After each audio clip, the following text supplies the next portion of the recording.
Hello, this is Daryl here, sending love as always. Thank you for tuning in. I just want to say if you like this interview, you can check our website for companion workbooks, action guides, tools, checklists, templates, and show notes with links for everything mentioned on the call. Just visit bestbusinesscoach.ca. That's best, B-E-S-T, businesscoach.ca. Enjoy. Hi, I'm Daryl Urbanski, and welcome to the Best Business Podcast. My mission is to help create 200 new multimillionaire business owners. How? You'll do better when you know better. In my interviews, you'll hear from self-made millionaires, seven-figure business owners, authors, and world-class experts sharing how they did it so you can too, without experiencing the same obstacles they did. Now, if you like this interview, please share it with a friend you think will benefit. They'll appreciate it, and I will as well. You can also connect with me on social media. Look for Daryl Urbanski, D-A-R-Y-L, Urban Ski, U-R-B-A-N-S-K-I, and add me so we can be friends. Now sit back, relax, and enjoy what I've prepared for you right here, right now. Hello, everyone. Thank you for joining us. My name is Daryl Urbanski, your host as always, and today we are speaking with Todd Brown. Todd has an uncanny ability for transforming ordinary mundane marketing campaigns into grand slam moneymakers. His unique marketing funnel strategies, tactics, and copy hacks have generated tens of millions of dollars for himself, his clients, and many of his coaching students. He's the creator of several training programs, including the Marketing Funnel Automation Program, the Marketing Funnels Uncensored Newsletter, the Six-Figure Funnel Formula, and 26 Advanced Marketing Funnel Conversion Tactics. He's worked with Jay Abraham, Michael Masterson, Clayton Makepeace, John Carlton, Mike Filsame, Russell Brunson, Frank Kern, Chris Brisson, and Ryan Dice, if any of those names mean anything to you. He's also a highly sought-after speaker and has been on stages with Michael Gerber and Brian Tracy, among other notable professionals. Many people know him through his work with Strategic Profits, where he worked alongside Rich Schefrin, a highly respected entrepreneur known to have made over $3 million in only 7 days. Todd Brown, for many, is the go-to guy for creating wildly profitable marketing funnels. Why a marketing funnel? What is a marketing funnel? Well, if you don't know, a marketing funnel is a step-by-step strategic system for turning eyeballs into leads and then customers. And if you want to play like the big boys, then a single phenomenal front-end marketing funnel could revolutionize your business. It could revolutionize your business by allowing you to generate new customers at break even, meaning you spend $1,000 and you get $1,000 worth of new customers. When you get that, you've just reached the promised land because it's no longer about marketing. It becomes a scale issue. Now, a heads up, this call has nothing to do with any get-rich-quick fluff. Todd is a firm believer that there's no fast way to sustainable riches in business. He's been in the game a long time and knows there's a big difference between having an income stream or making money online and having an online business. I know I'm super excited to finally be able to connect with him today. I've wanted to have this conversation for a long time now. Todd is someone I've not had the pleasure of meeting in person yet, but we have something like 250 mutual friends on Facebook, and I've been a fan of his from a distance for a long time. One thing that I do know is we both agree in order to have a sustainable business, you have to have a rock-solid marketing funnel that allows you to pay for traffic and do paid media and break even on that. So I present to you the man himself, Todd Brown. Todd, thank you for joining us today. How are you doing, my friend? I'm doing great, man. That was an awesome introduction. It made me sound a lot cooler than what I really am, man. But that is awesome. I love how you nailed, and I know you and I are in total agreement, the whole premise of building a real business online and not seeking out the fast buck or anything like that and doing it through strategic marketing. And so, man, yeah, I'm excited to be here with you, dude. Thanks, man. Thank you. And, you've got like a huge list of accomplishments and just, one of the things I love about marketing is it's so diverse and it's an extremely powerful skill. But you obviously weren't as good of a marketer as you are today back in the day. So how did you even kind of first get started? Yeah, that's an awesome story, man. So I was working in the health club industry. I was working for a company in New Jersey that owned, at the time, about 10 upscale health clubs, and I was responsible for one of the departments in the entire company, a department that was responsible for generating, money. So we were generating about $3 million a year. And so at the time I knew nothing about direct response marketing, copy, anything like that. When I thought of advertiser, or really I should say when I thought of marketing, I thought of advertising, Coca-Cola and the big brand institutional messages that most people associate with advertising. And so one day in the mail, I received like a direct response postcard from some dude who was selling a marketing and sales system for the fitness industry. And so he was charging about $399 for it. I went to the owner. I said, hey, I want to buy this, and I'm going to expense it. It looks kind of interesting. He said, cool, go ahead. I got it. It was a big, gigantic home study course. I had never seen anything like that before, and I dove in, and immediately I was just enamored with this whole idea of salesmanship in print and kind of leveraging your marketing and sales skills through copy and through offer creation and whatnot. And so I immediately picked up the phone. I called the dude who created it, and I said, who did you learn from? And he said, Dan Kennedy. And so I'm embarrassed to admit that I immediately went out and ordered everything I could on eBay from Dan. So all these cassette tapes and everything. And I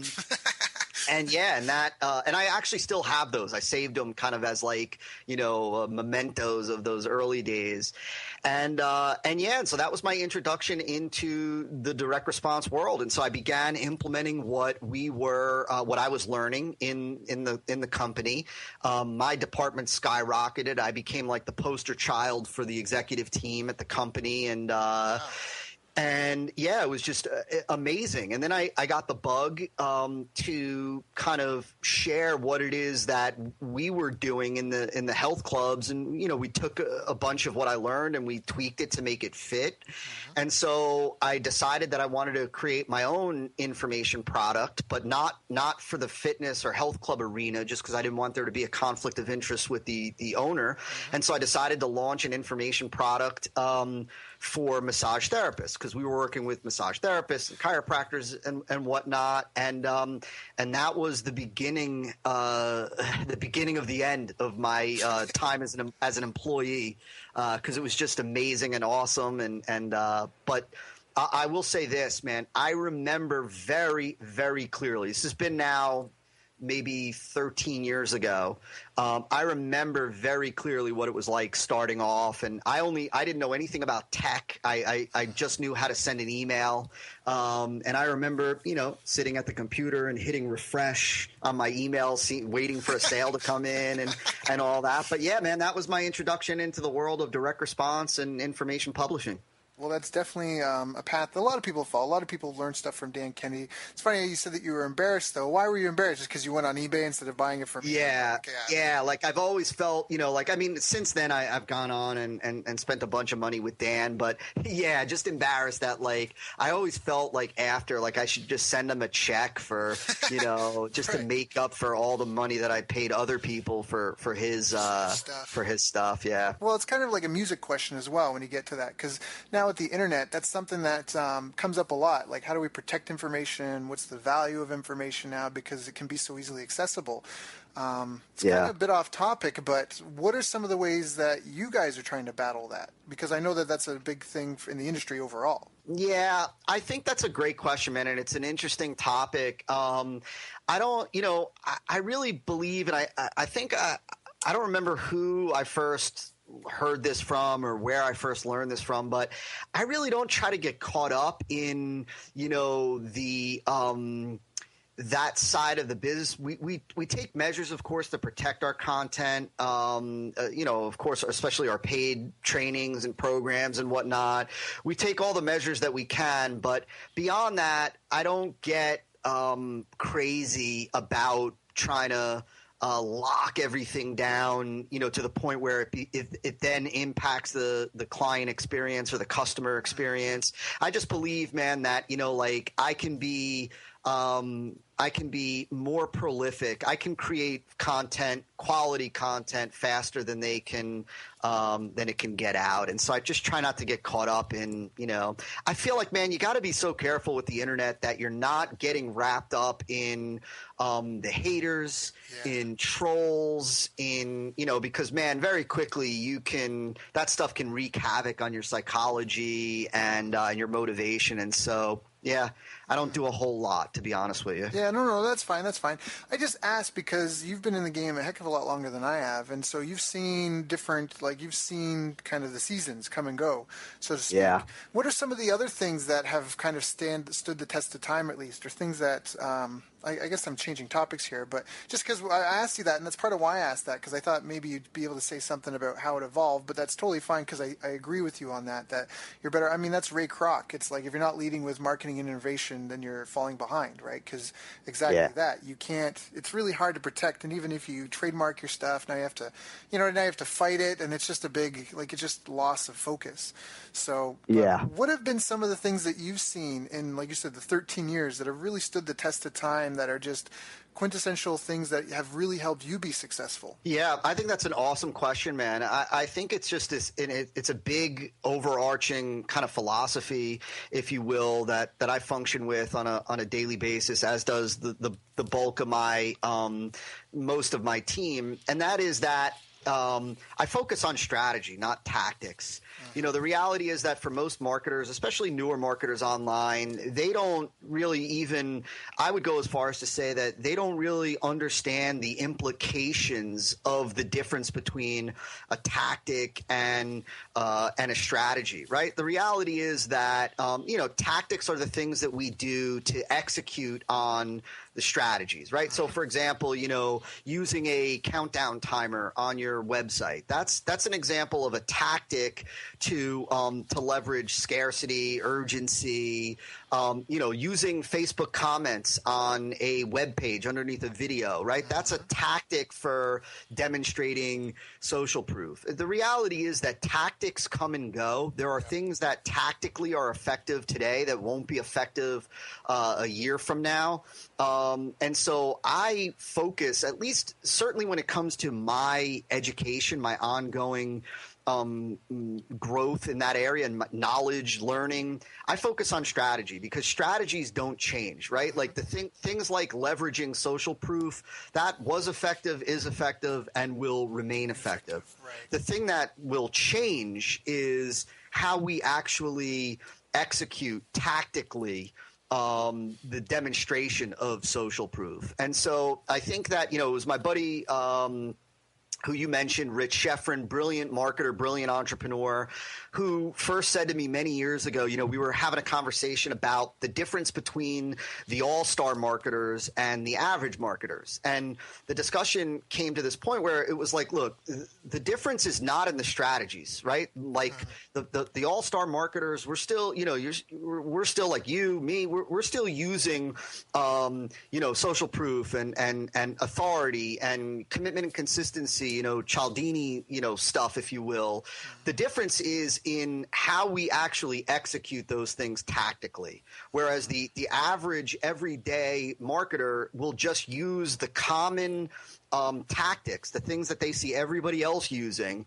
The all-star marketer is constantly looking for new, different, and unique ways to tactically implement on those same strategies. And so, number one, I think that everybody listening to this, obviously you've got a savvy audience, right, to be listening to, because I've had the chance to listen to many of your podcast episodes, and so and really enjoy your approach and perspective. And I know that you attract quality individuals. Nobody on here should be studying tactics unless you are in the business of executing those. Like unless you have an agency where you do Facebook advertising, if you're studying the nitty-gritty details of Facebook advertising, the reality is that a year from now you're still going to be doing that, because those tactics change and evolve. And so your marketing chops never really improve because you're still studying and mastering the same thing a year later.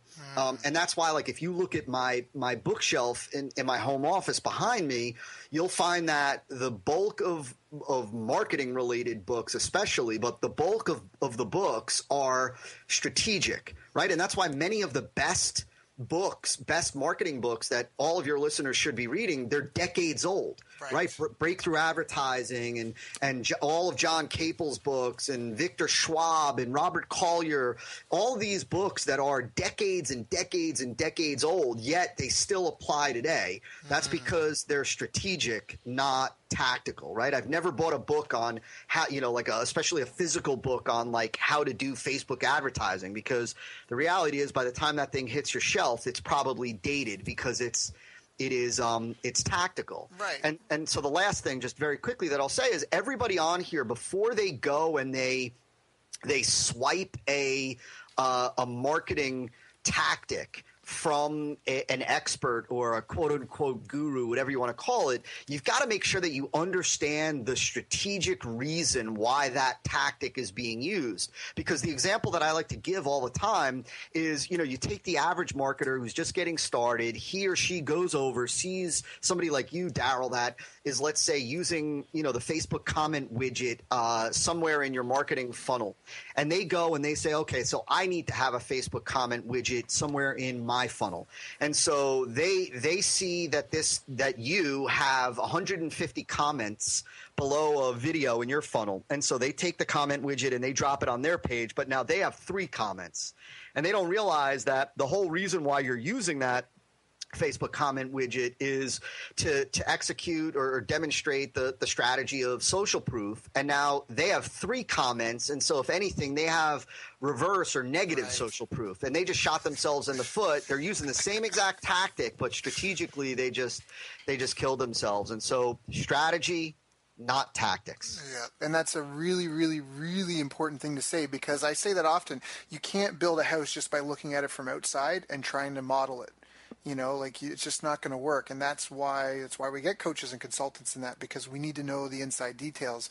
And I know exactly what you mean, because I've heard of people that their businesses go belly up when they can't get 10-cent clicks anymore, and they can't afford this really super cheap advertising. And of course we all want cheap advertising, but the reality is, like what you said, it's strategically, that's not what you really want to focus on. If your business is focused on free or cheap traffic, you're never going to be able to get off the ground, and that's a huge, I think that's a really, really, really important tidbit that you told our listeners. I hope some people are taking notes and writing this down. Yeah. Even the whole idea, man, just since, you mentioned it, even the whole idea of, these marketers that go on, let's say Facebook or whatnot, and they post, hey, I'm getting, 10-cent clicks. It's amazing. It's incredible. And the reality is that, like, a lot of marketers don't even recognize the fact that, who cares if you're getting 10-cent clicks if those clicks are worth 7 cents to you, right? Like, in other words, it's not, to me, there are certain things when I think they just don't understand, in some cases, not all by any stretch, right? Because there's tons of savvy marketers out there.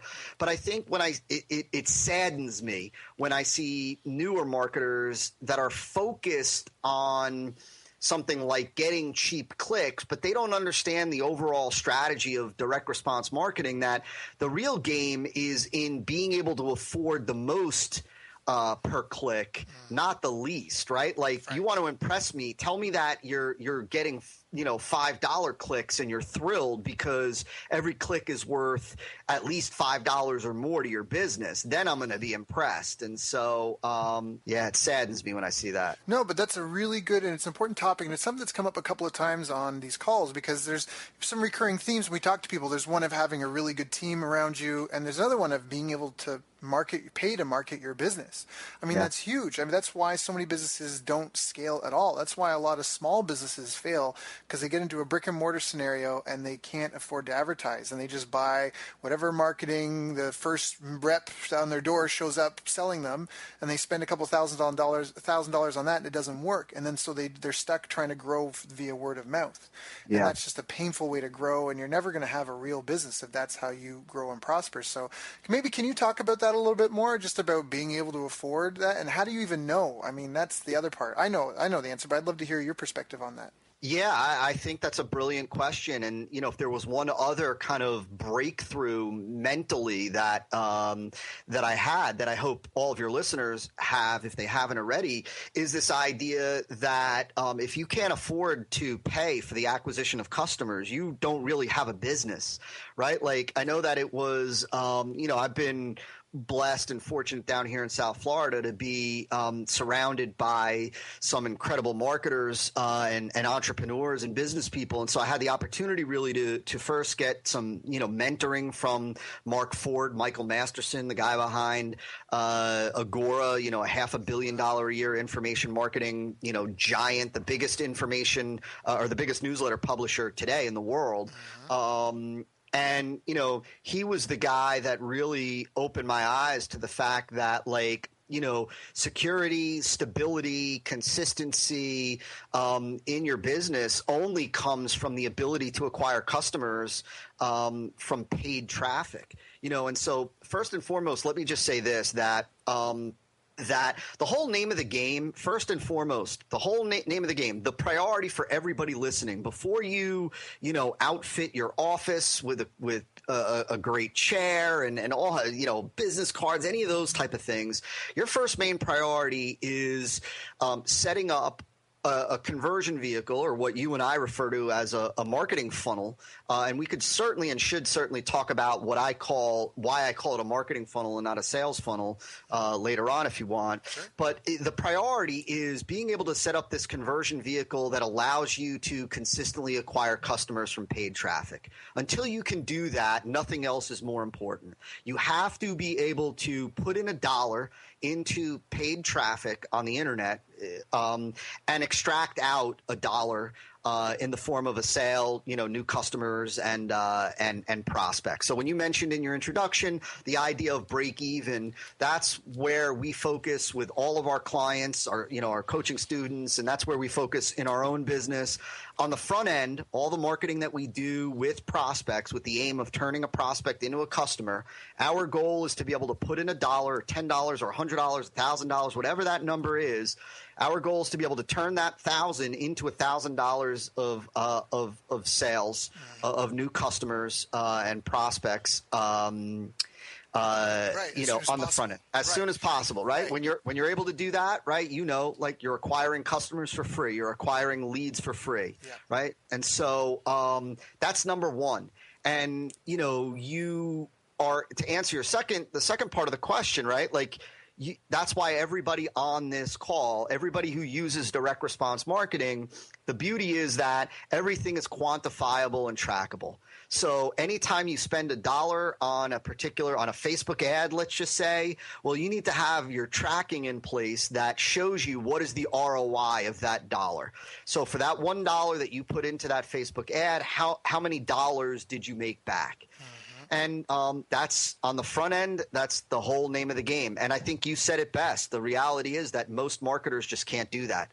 Most marketers don't have a funnel in place that allows them to extract out $1 for every dollar that they put in. They actually are forced to go negative on the front end. And so for most, it's just not sustainable and they can't do it. No, and that's huge, because everybody knows, first of all, I think there's two key things in business. First of all, everybody knows you need new customers to have a business. So you have to be able to meet new people. And if it costs you more money to meet new people than you make off of meeting those people, then you're not going to be able to do that very long. And so that's just like fundamentally, that's just right. That's flawed.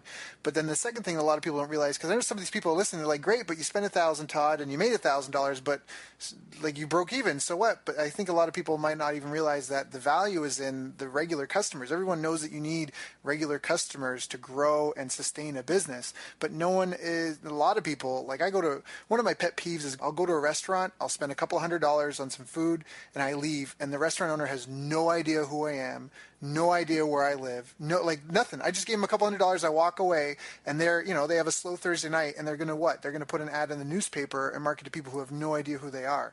And so that's kind of the two parts. And I'm hoping this maybe segues into what you talk about the marketing funnel and why it's not just a sales funnel. Am I hitting it at all? Is that in it at all? Yeah, I think so. I think first and foremost, just to address what you said, I think that it's the difference between the way the typical mom and pop entrepreneur operates from the way the savvier direct response marketer operates. The typical mom and pop entrepreneur, they don't differentiate between front end and back end. The purpose of every single transaction for your average entrepreneur is to generate profit, whether that's the first transaction with a brand new prospect, brand new customer, or the 12th transaction. In their mind, the objective of each of those transactions is identical, and that's to generate profit.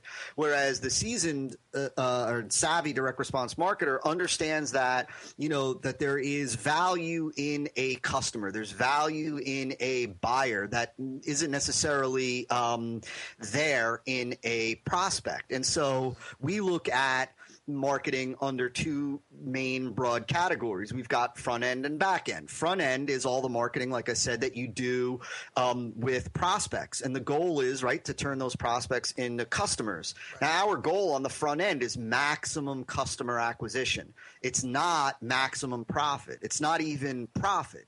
It's maximum customer acquisition.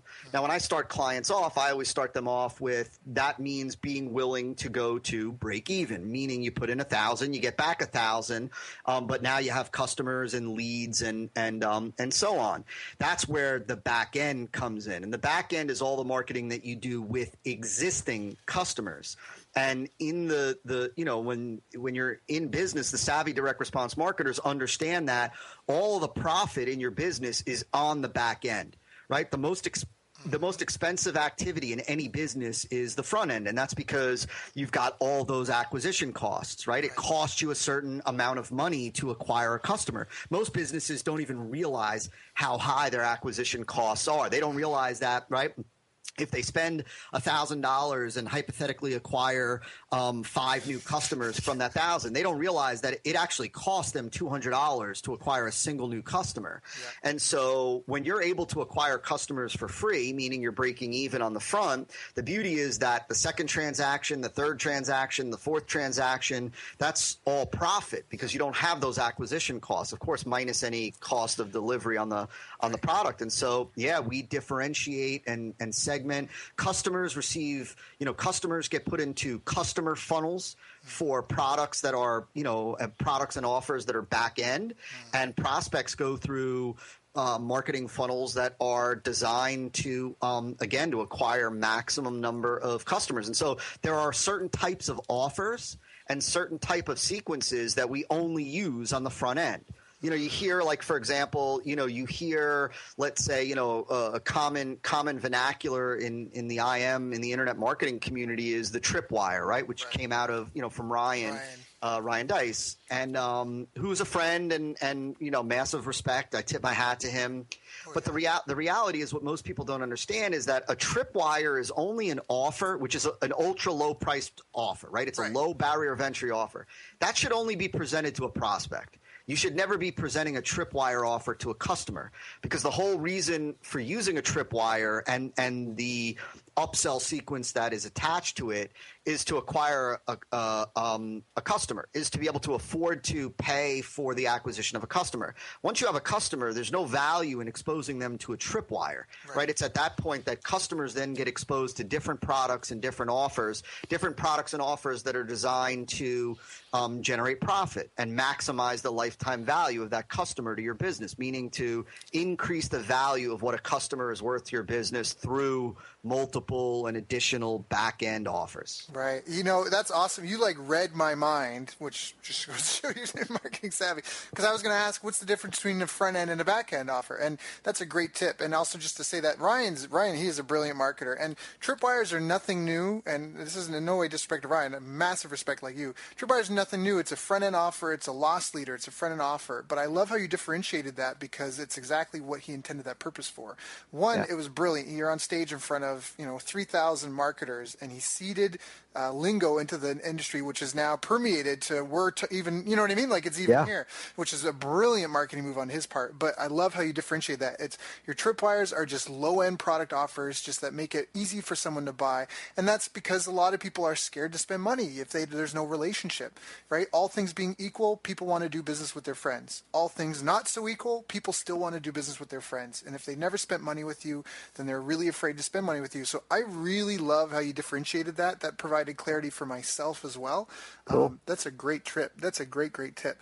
And you said that was something that you learned from studying under, with Agora? Yeah, that was really that came from two people, really. So let me give credit where credit's due. So first, Mark Ford, Michael Masterson.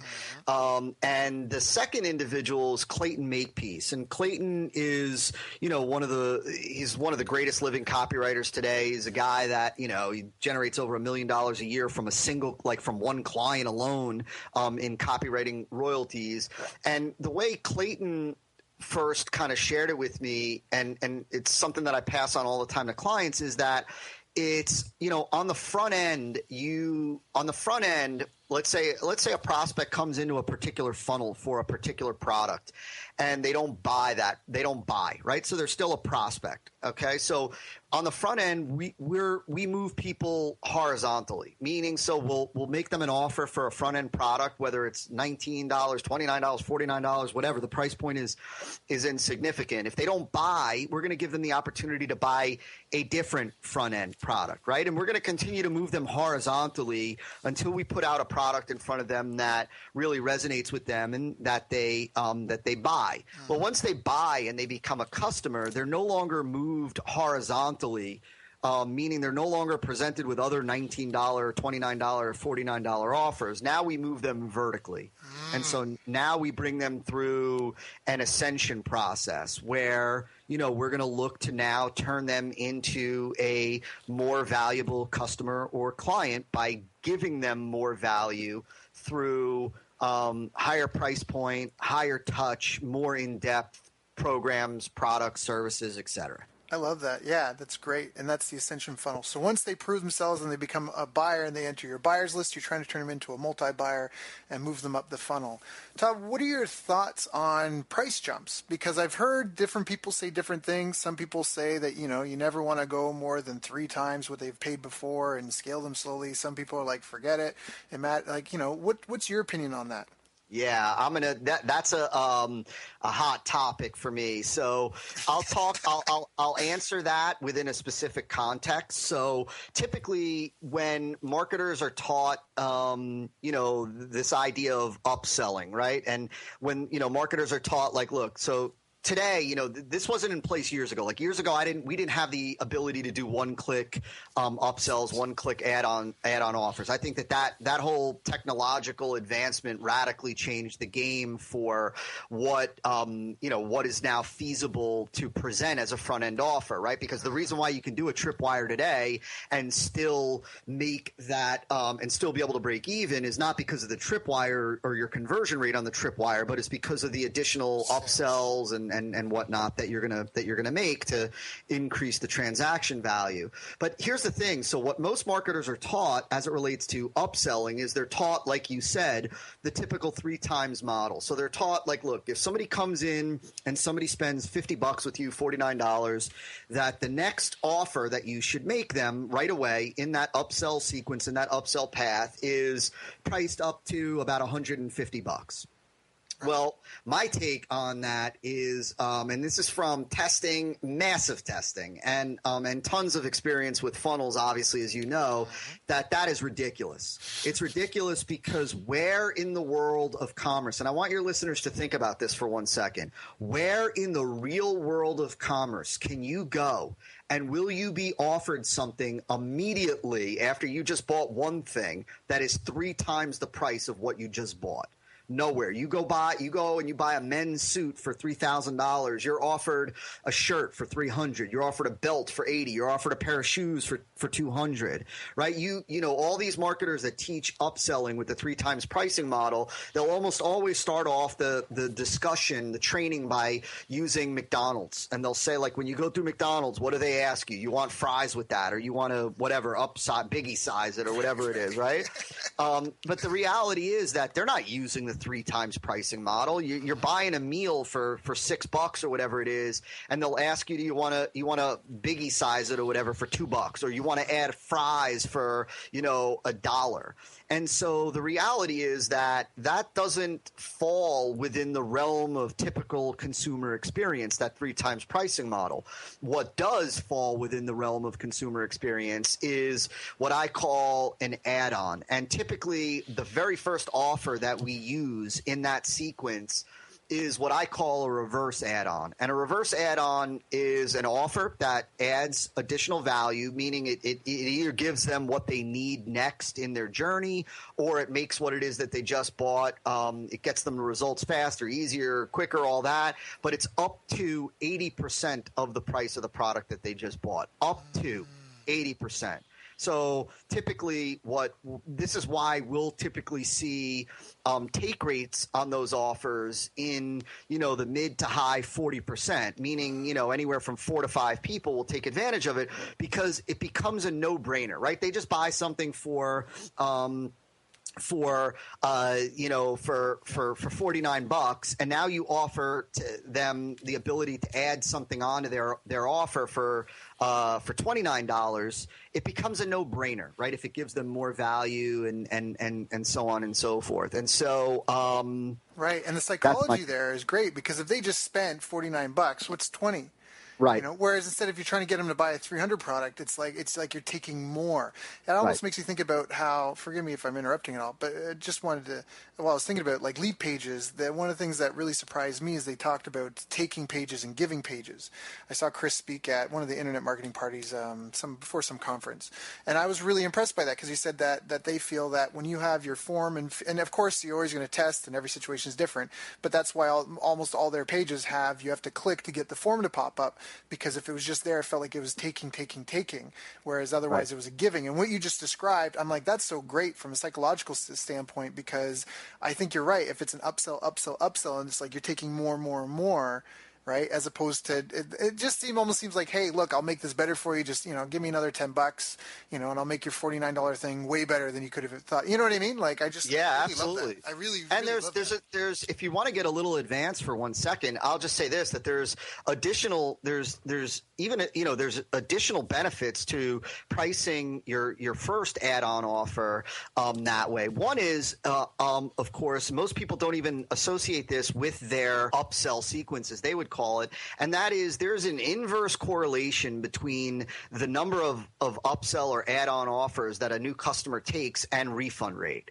So the individual who takes 2 of your add-on offers, your refund rate for those people is going to be substantially lower than the people who only take the primary main front-end product, right? So right off the bat, one of the reasons why we want to increase the take rate on the add-on offers is because we know that it reduces refunds, right? So I want to maximize the number of people that take advantage of that offer. See, whereas most marketers are simply thinking about average transaction value, what they're thinking about is, I'm going to have an upsell in here. Like, you have some marketers that go to the extreme and they say, I'm going to have I'm going to sell something for $50, and then I'm going to make an upsell offer to every customer for $497, right? And in their mind, they say, I only need 1 person out of 100 to take that offer for it to radically bump our average transaction value.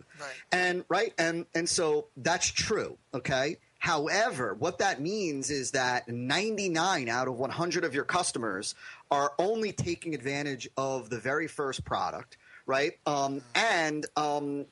And so the other thing is that when you're in the information business, right, I want those new customers to spend more time with me, quote unquote. I want them to hear my voice more. I want them to see more of my videos, read more of my content, right, because they bond quicker. The relationship is established quicker, which increases the speed at which I can move them to the first back end offer, right, a week later, 5 days later. Whereas for the marketers that are going from a $49 product to the extreme of $497, 99 out of 100 of their new customers are only being exposed to that very first front end product, and that's it. So now the back end is infinitely harder for them than it is for me. And the final benefit is that it creates yes momentum going into the other offers. So I get a yes, and then I get another yes from a substantial chunk of those new customers. Whereas the marketer who's going from 49 to, let's say again, 497,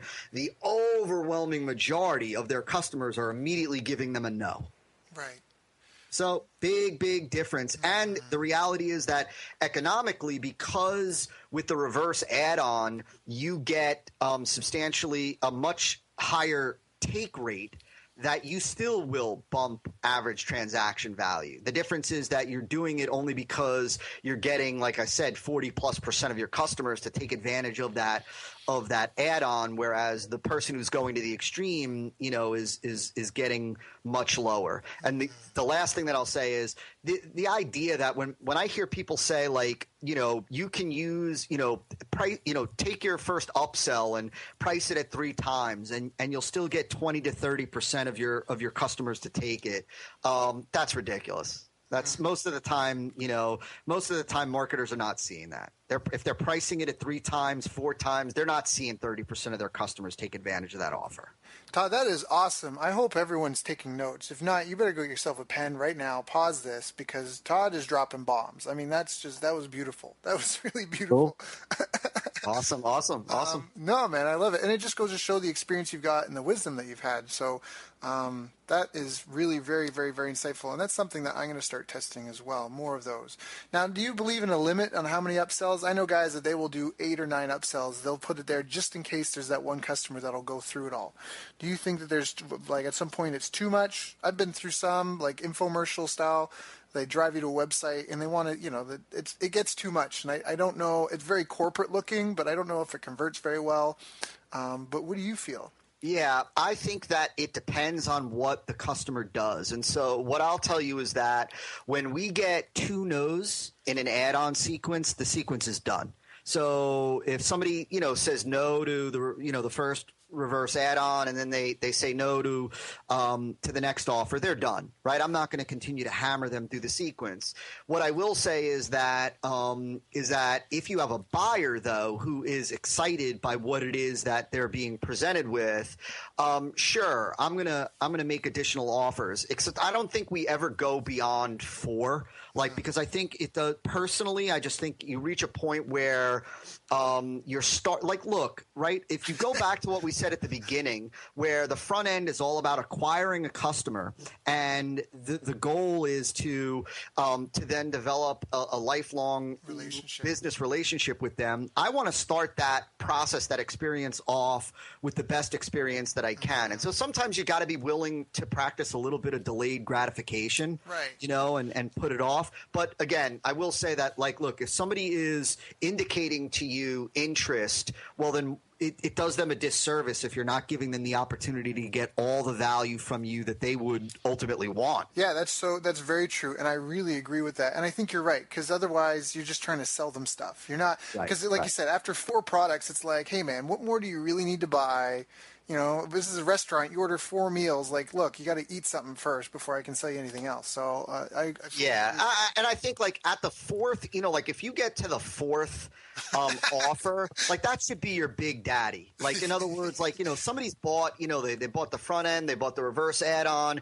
Then we go to typically like a mid tier, and if they buy that, I'm going to give them the next offer that I'm going to present them is going to be the big daddy, right? And if they want it, they take it. If they don't, then they're done, right? And so we're still giving them the opportunity to get maximum value from us. But I think the key is when you get 2 no's, take them out of that sequence. Yeah, that's awesome. That's a great tip. Now, what about marketing execution? Because I know a lot of people that they'll spend forever in the planning stage, or they're afraid to pull the trigger, or, they're worried about things breaking or not working. For you, I mean, when you're dealing with some of the campaigns that you've had to deal with, the timelines and, like what's your philosophy or how do you approach the execution of it? Because, there's so many people, like I've worked with a lot of people with clients in Infusionsoft, and a lot of these campaigns never even see the light of day. And and is it because they're just afraid to put it out there? Is it because it's not ready? What do you think about that aspect, and how do you push through that to really get your stuff out the door? And your stuff looks really good. Like I'm definitely like envy. I'm like, dude, I don't know who his web guy is, but I need to steal him because your stuff just looks so crisp. I mean that jokingly, of course, but you just. I appreciate that, man.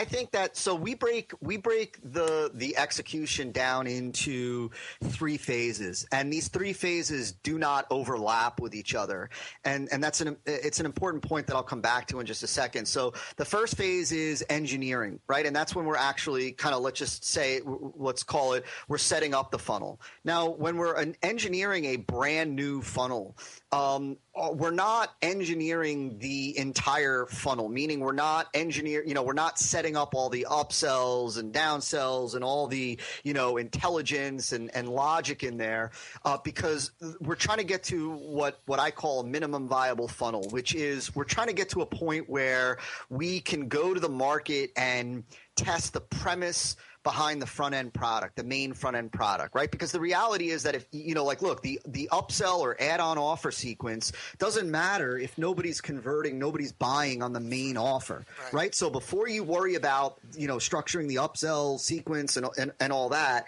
you want to go out and you want to test a minimum viable funnel, and we typically will do that. Typically, we do that with cold traffic, with paid traffic. Now, if for somebody that doesn't have the cash flow, then you can certainly start with your house list. Now, if your house list doesn't buy the product, if it's not converting, then you're never going to convert, or the likelihood of converting with cold traffic, goes way down. But what we're ultimately doing is we're engineering a minimum viable funnel, and then we go and we immediately test it with cold traffic. And of course, we're tracking everything, right, so that we can see ROI. Now, depending on that initial test and depending on the ROI, we may go into the next stage, which is optimization. And optimization is when we begin implementing, like depending on the ROI, if we're close to break even, well, then I know that if we're close to break even, that we're going to be able to implement the add-on offer sequence. And, I can run the numbers in my head, like using low projections, like how will the economics of that funnel change? And so at the optimization stage is when we begin to implement the add-on offers, and when we go into our testing phase, right? That's when we will look at the funnel. After we roll out the add-on offer sequence, we'll then look at the funnel and we'll look at what I call the optimization metrics, which are things like opt-in rate, sales conversion rate, order form abandonment rate, and upsell take rate. And I look at it like I look at a chain.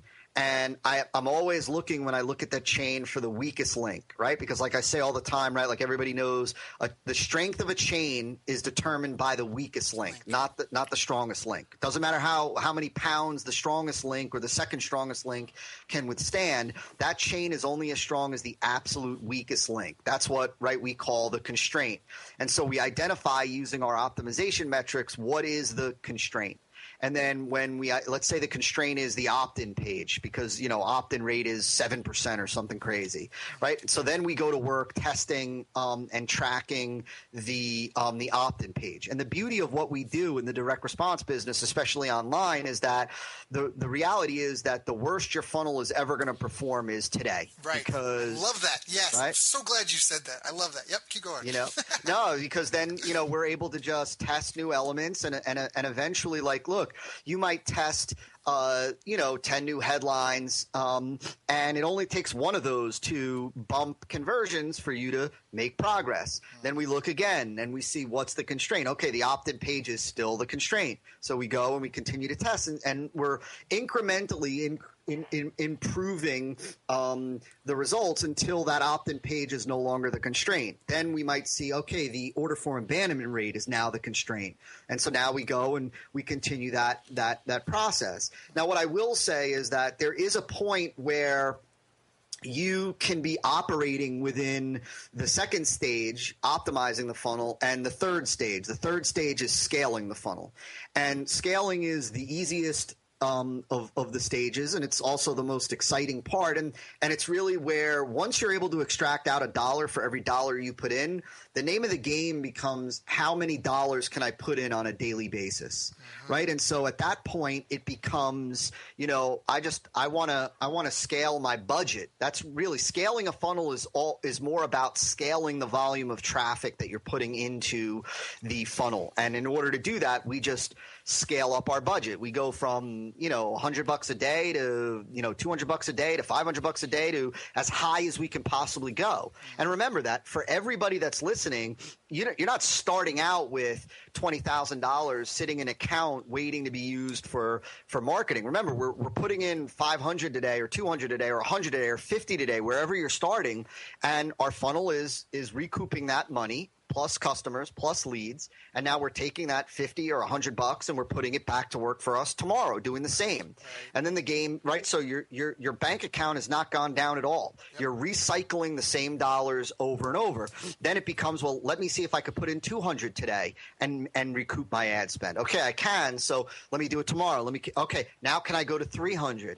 And can I go to $400? And can I go to $500? And so it's this interesting perspective that you've got to the average marketer needs to shift from, right? It's this initially for most marketers, it's this idea of, well, how can I spend the least amount on traffic? How can I spend the least amount on marketing? Whereas the reality is that the savviest marketers, I look at it the complete opposite. Whereas I want to be able to spend the most amount that I possibly can every day because it's not an expense. Right? If I'm recouping it, there's nothing. It's not like the cable bill or the electric bill or the telephone bill. It is every time I put $500 out there in the marketplace every day, I get $500 back plus customers plus leads. So now let me test $1,000 a day. Let me test $1,500 a day. And, there was a point where like the most exciting days were when we were spending at points $5,000 a day. Yep. And it wasn't like I had, it wasn't like I dedicated $150,000 for the month in traffic. Not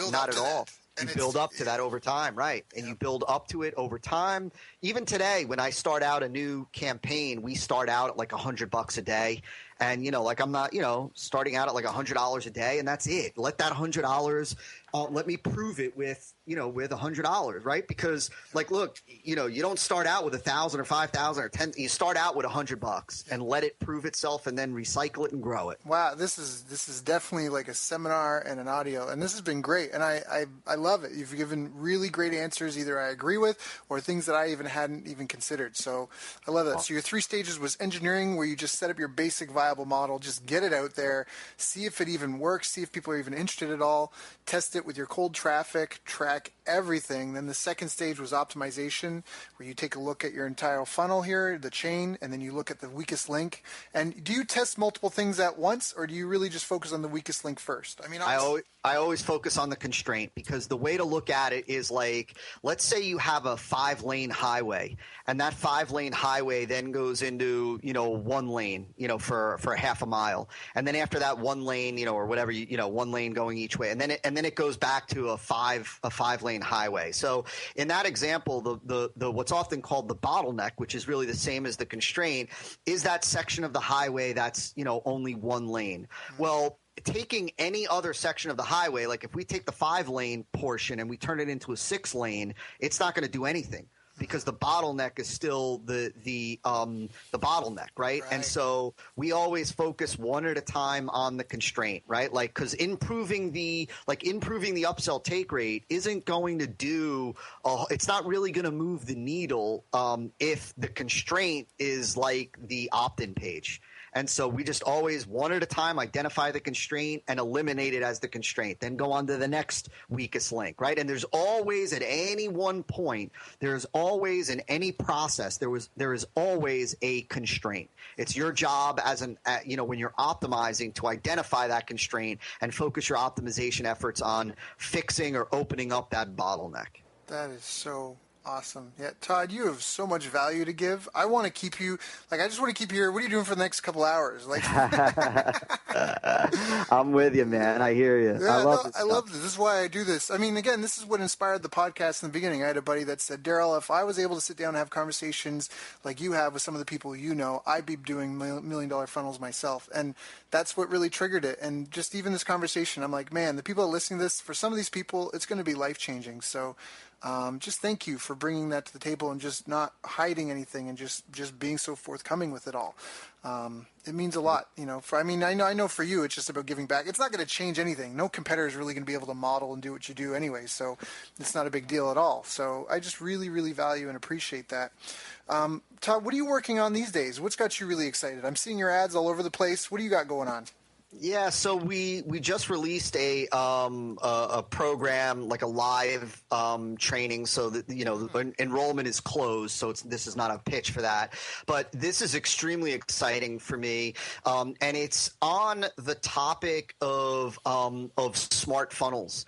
And so I won't bore everybody with all of the background on why this is, like, in 2016, the big trend with online marketing is going to be marketing processes, marketing methods that dynamically interact with and adapt to who the prospect is and what the prospect does as they're interacting with your funnel and your marketing. So we're seeing this in the world of apps, more customization, personalization. We're seeing this already with of course retargeting, which most people should be at least somewhat familiar with, right? Retargeting, which today is it provides some of the highest ROI of all paid methods.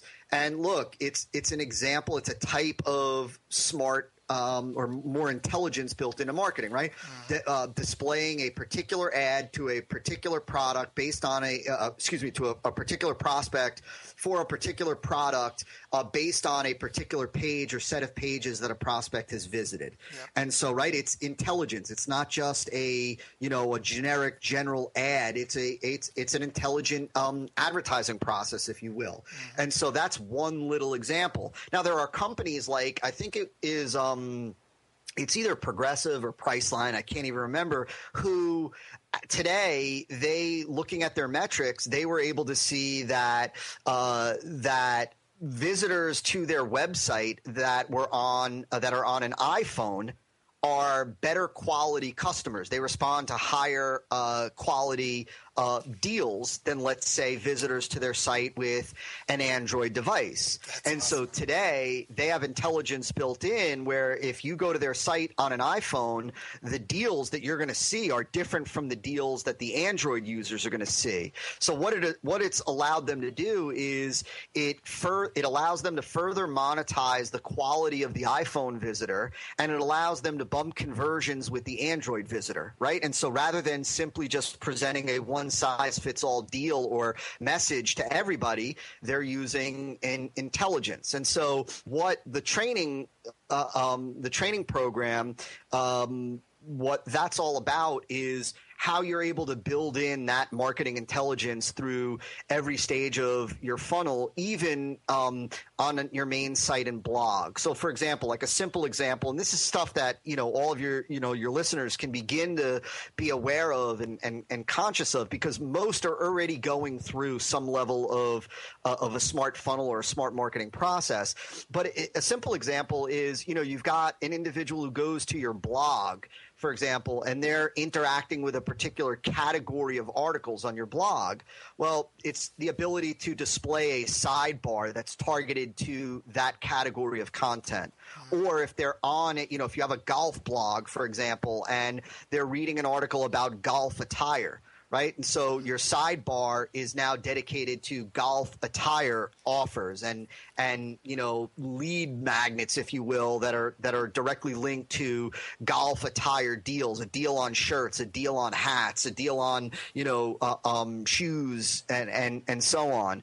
It's the ability to present a first visit incentive, a first visit offer to a prospect the first time they go to your sales page, right? Giving them an offer, a special offer that they only get on the first visit to that product page. It's the ability to use what I call dynamic offer stacking, where somebody goes to your sales page a second time and you're able to have an additional bonus that they now get. And that's only being displayed to them because it's their second visit to the page. Or on the third visit to the page, you're able to display a discount, a deal, a payment plan.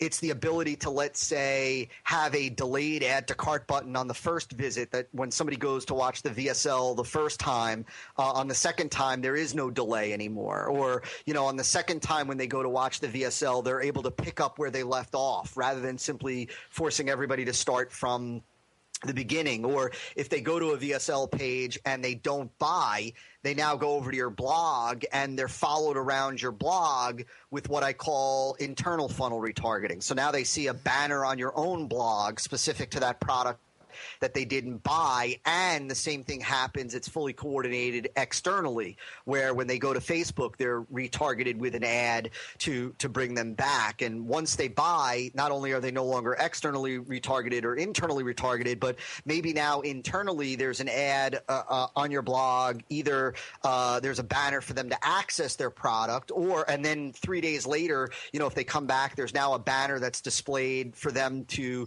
take advantage of your first back end. Right? It's an adaptive, interactive process that gives every prospect, every visitor, a customized experience based on what they're doing, not doing, what they're consuming, what they're not consuming, and so on. And so in 2016, you're going to see massive steps with that. You're already seeing it now, and you're certainly going to see more advancements at the end of 2015. But the beauty is that technology that was once only available to the big companies is now available to us smaller players. And so it's allowing for some incredible stuff. Like we're already seeing, dynamic VSLs. Video sales letters where you're actually able to interact with it. And based on your answers, it brings you down a different path, right? So, you're talking to men and women and, they, tell me, are you a man or are you a woman? And they say, I'm a woman. And it brings them down, same VSL, but now it brings them down a totally different path than if they were a man, all housed within the same VSL, all dynamic, responsive, interactive, the whole nine. You couple that with some of the examples that I just showed you of smart funnel or marketing intelligence, and that's why marketers are now seeing conversions creep up into the low double digits, and so that's what I'm most excited about. Which is super exciting, man. That's super exciting because really, you mentioned at the very beginning of the call about salesmanship in print, which is basically leverage salesmanship. It's the ability to sell to more people than you could physically one-on-one. And what you're describing is basically turning technology to replicate how you would respond. If you were there sitting face-to-face with that person, you would talk to them differently if they were a man or a woman or all that stuff. I love that. Well, what's funny, Darryl, to show everybody, your audience, how just how savvy you are. That was the big idea behind the funnel. We had a series of videos, like a big internal product launch, and what you just described was the exact big idea that I utilized when designing that campaign. That it was like this idea of like, look, we all know how much higher conversions are when a prospect meets with a salesperson, right? Like Salesforce came out with a stat that it's between 20 and 40%.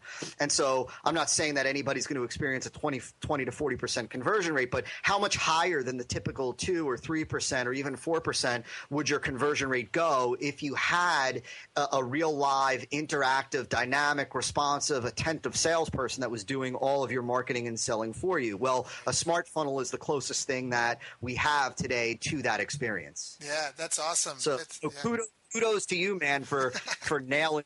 Just shows everybody how savvy you really are, man. Well, no, I just stand on people like your shoulders. That's it. So. Not at all, dude. Believe me, I've learned listening to your podcast, man. I enjoy it, and you are absolutely. I wouldn't be here if you weren't a savvy marketer, dude. And so for everybody listening, man, believe me, I've just been at this game a long time, and so the thing that I bring to the table that really anybody else and everybody else listening has the same opportunity to leverage, and that's just experience. That's all it is, right? And I think that might be a great way for us to start to wrap up. There's so much more that I could share and would love to share, but I'll say this, that that don't ever. I can speak for myself. I can't speak for you, Daryl, so I'll speak for myself. For everybody, don't look at me or any other top marketer. This is my opinion now. Don't look at me or any other top marketer as this marketing genius or bringing this level of intelligence to the table that you don't have. I can speak for myself, and I can speak for many of the marketers that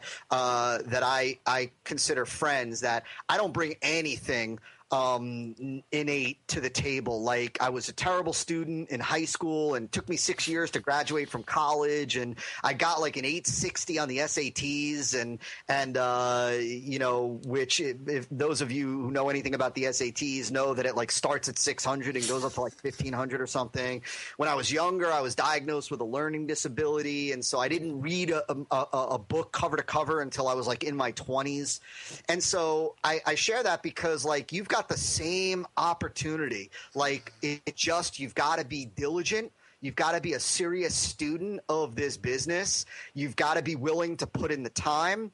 You certainly should be willing to work with a mentor, like somebody like Daryl, and who can kind of help you avoid the pits and the mines, the minefields out there. But recognize that with time, with study, with due diligence, and with practice, you can develop the chops. I believe personally, just from my own experience and that of many of my friends, that marketing is a learned skill. It's not like, I used to think, these advertising folks behind, in these rooms, all creative geniuses that, like they were just naturally, innately creative. That might be the case in that world, but in the direct response world, I believe that it consists and it's made up of learned skills. And so you can learn them and develop them. You just need to decide that that's what you're going to do. Todd, that was awesome. You can just drop the mic and walk away now. That's exactly like Eminem, 50 Cent. Boom. Thank you, podcast crew. Good night. Boom. That's it. So, Todd, how do we get in touch with you? How do people? You've got so much knowledge and experience, and everything you say just rings with truth. How do anyone that wants to follow you or get in touch with you, how do they reach out to you? What are the best ways to contact you?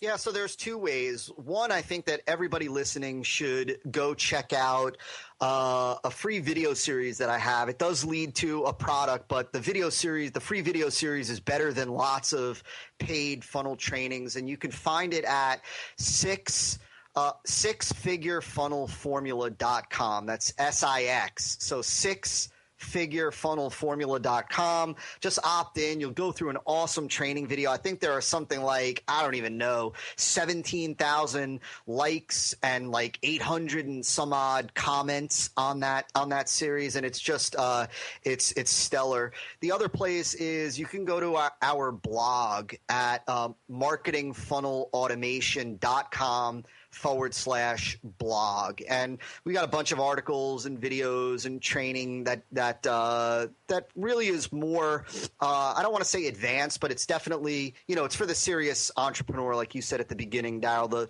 the serious marketer who's looking to build a real deal, reliable, consistent, sustainable business.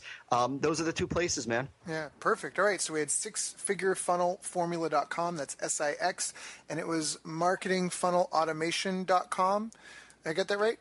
Yep. Okay, perfect. Yeah, and definitely go check this out. And I know the 4 videos you're talking about. I didn't watch all of them, but I remember I was launching a course and I did some look at your stuff. Those are really well done videos. So I definitely encourage you to go check that out. sixfigurefunnelformula.com and marketingfunnelautomation.com. Todd, thank you so much for your time today. I appreciate you so much. Is there anything I didn't ask you that I should have asked you? My gosh. We'll have to save that for part 2. How about that? We will leave this as part 1, and we'll come back for part 2. Yeah, because I think that there's a couple things. I would love to just share with your folks the whole idea of pricing, right? Do you start with a low price product and then go up, or do you start with a high price product and go down? I think that we should talk about certainly the developing an idea behind your marketing funnel, because I think that most people skip what I believe is the most critical part of designing a funnel, which is, how do you develop the idea behind the message that you're actually going to communicate throughout the funnel, right? It's not like, most people get caught up in the tactics like, all right, so should I have a tripwire, and then should I have an upsell and then a downsell and blah, blah, blah. And they miss the whole strategic element of designing the message. What are they going to say to get the market's attention, keep engagement, say something new, different, unique, and fresh to the market? How do you understand what idea meets that criteria and what idea doesn't? And so, yeah, there's a bunch more that we can chat about, and it would be my pleasure to do that. I so appreciate you bringing me on here, and I so appreciate the opportunity to share my craziness with your tribe that is clearly from listening to your podcast, man, is a savvy group. And as a fan of your show, yeah, man, it was an honor to be on here, dude. Thank you. You've reached the end of our interview. Now, first, let me thank you for listening. I appreciate and respect you more than you'll ever know. And now I'd like to ask you a couple of questions. First, what 3 lessons did you just learn? What 3 aha moments just jumped out at you? Second, what can you implement for yourself and your business in the next 24 hours? Third, what can you give to someone else to help you with, or give to them to just do it for you? Whatever it is, remember, taking action is the secret sauce to results. Now, if you think this interview would be helpful for a friend, please give them a link to it. It'll help them and it'll help me too. I'd also like to invite you to help me find out more about the challenges you're facing, your dreams, your goals, and how I can help you overcome what's holding you back.